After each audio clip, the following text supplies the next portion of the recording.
A história de uma nação é sempre marcada por grandes batalhas, lutas pela liberdade e descobertas que fazem a sua população se orgulhar de ter nascido ali. Como as grandes navegações para Portugal, a chegada do homem à lua para os Estados Unidos ou a Revolução Francesa para a França. A história do nosso país, assim como de todos os outros, é fascinante. Mas não porque vencemos guerras, conquistamos lugares ou inovamos na ciência. A nossa história é incrível porque é cheia de coisas mal contadas, golpes, mentiras e, no meio disso tudo, a garra e força de vontade da população.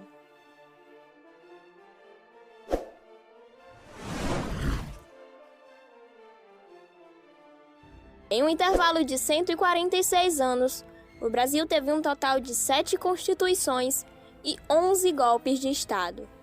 Mas antes de ir para os golpes, precisamos entender rapidamente a diferença de um golpe e uma revolução. Resumindo a fala de alguns cientistas políticos que você pode encontrar na descrição do vídeo, uma revolução é um processo de tomada de poder pela população, com violência física ou simbólica, como o descumprimento das leis ou greves.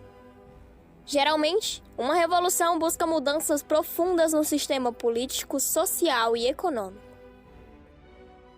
Um golpe é quando acontece uma tomada de poder executado pela elite política ou do Estado. O golpe não busca mudanças drásticas na forma de governar, apenas em quem vai governar.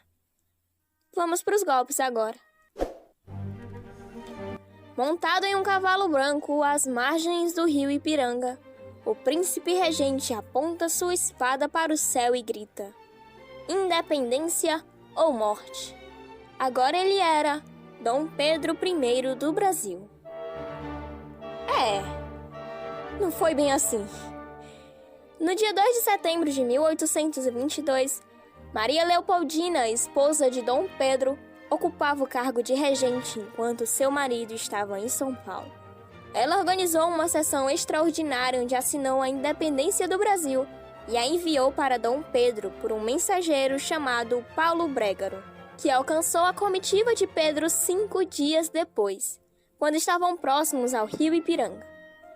Pedro literalmente estava todo cagado. Montado em um burro, recebeu o documento da sua esposa, e só assim gritou pela sua independência. Embora os historiadores nem tenham tanta certeza sobre esse grito também. Agora o Brasil precisava de uma constituição. E assim foi convocada uma Assembleia Constituinte que iria fazer a conhecida Constituição da Mandioca.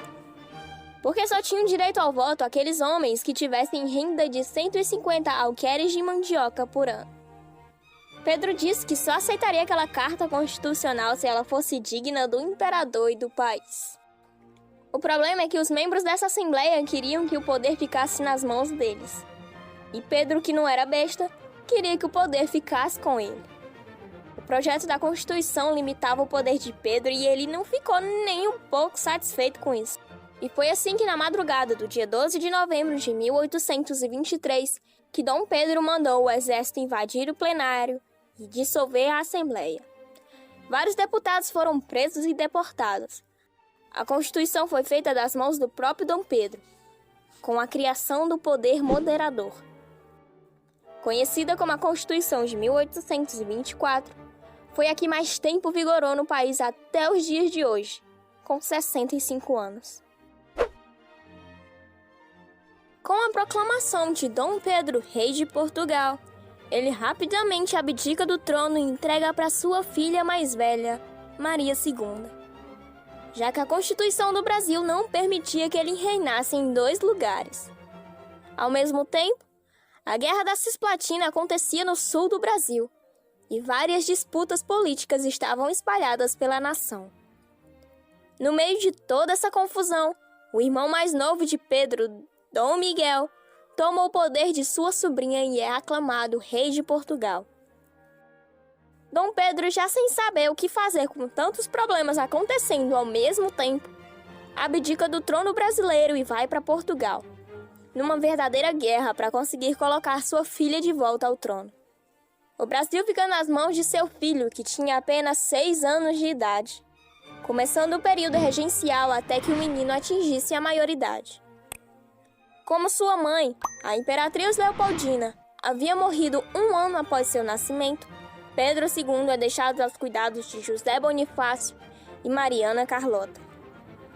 A infância do futuro imperador do Brasil era muito puxada, já que ele passava o dia inteiro estudando e tinha apenas 2 horas livres no dia. Durante esse período, o Brasil enfrentava diversas rebeliões que levavam o país a uma situação enlouquecedora para qualquer regente. A ideia de acabar com o período regencial poderia acalmar os ânimos da população, e quando questionado se a maioridade deveria ser diminuída, Dom Pedro II respondeu um simples sim. E no dia seguinte, o parlamento brasileiro declarou-o maior de idade aos 15 anos, sendo aclamado, coroado e consagrado apenas no dia 18 de julho de 1841, numa tentativa de controlar a crise que se espalhava pelo território brasileiro. Depois da Guerra do Paraguai, crescia a insatisfação da elite pelo regime político atual do Brasil. Os militares que voltaram da guerra prestigiados e vitoriosos pediam aumento de salário e mais participação no governo. Os fazendeiros estavam insatisfeitos desde que havia sido promulgada a abolição da escravatura e pediam indenização pelos escravos perdidos.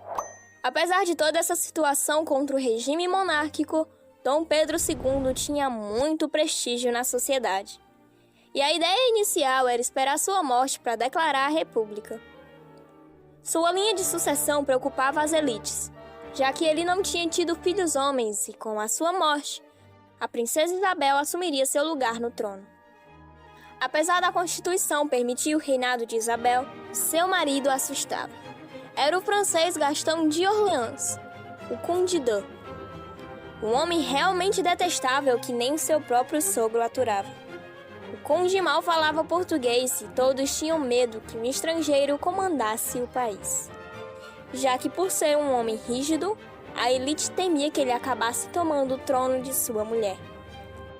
Mesmo com todo respeito em volta de Dom Pedro II, a elite e os militares não aguentaram esperar sua morte. Agora os republicanos precisavam de uma pessoa de prestígio para liderar aquele movimento. Convencido por Benjamin Constant, o Marechal Deodoro da Fonseca, monarquista e amigo pessoal de Dom Pedro II, concordou naquele plano. O movimento estava marcado para o dia 20 de novembro, mas começou a surgir boatos que o Marechal e Benjamin seriam presos e anteciparam o golpe para o dia 15.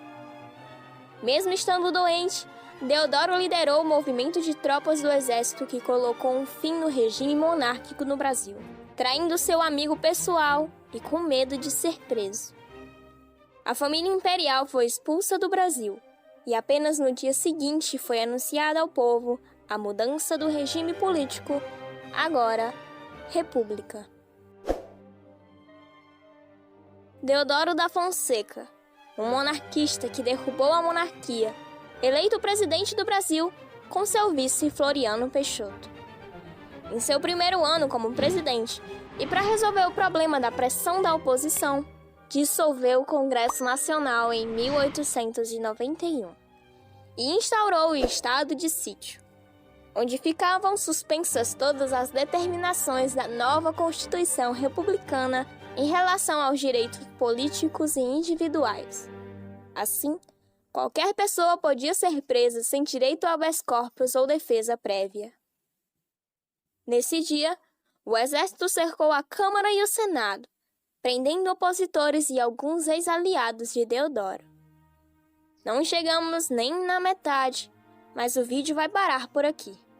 E se você veio do futuro, a continuação está no card.